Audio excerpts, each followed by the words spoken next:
À quoi sert-il un homme de gagner le monde entier s'il perd son âme? Combien d'enfants ont été sacrifiés pour que cette cérémonie ait lieu? Combien d'enfants ont été égorgés? Quelle quantité de sang humain s'est écoulée?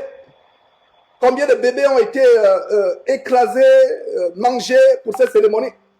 Mes frères et sœurs, ce n'est pas ce qu'on dit en anglais, conspiracy theory, ce n'est pas la théorie du complot que je suis en train de faire, c'est la vérité.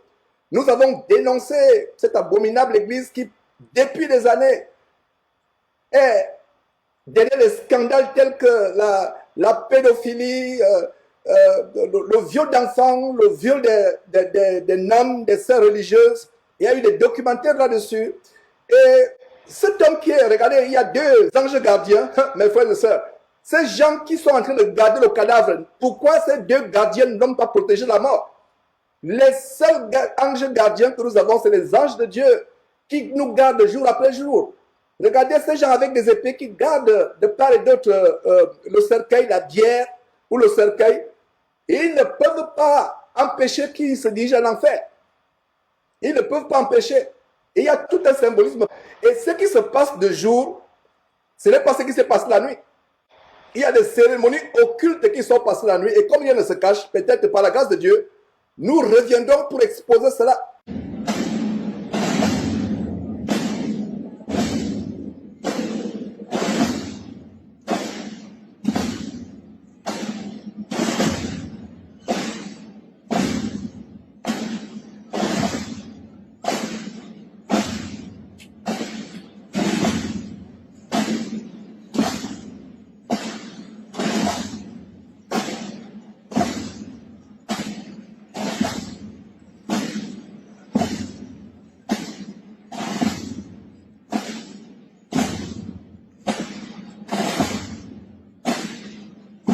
Combien de sacrifices humains, combien de messes noires. Parce que ça, c'est ce qui est vu de jour. Mais ce qui s'est passé la nuit, et même dans la désignation du successeur de ce pape abominable, il y aura des cérémonies ésotériques où il y aura des breuvages avec le sang humain, il y aura la chair humaine qu'on va manger. Je ne raconte pas les histoires, c'est vérifié, c'est vrai. Donc, avant de continuer, mes frères et sœurs, j'aimerais vous partager l'héritage spirituel de cet homme.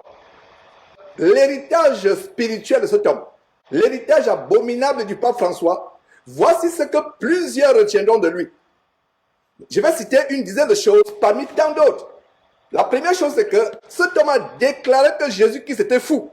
Incroyable, quel blasphème. Il a carrément déclaré que Jésus-Christ était fou. Il était frappé de folie.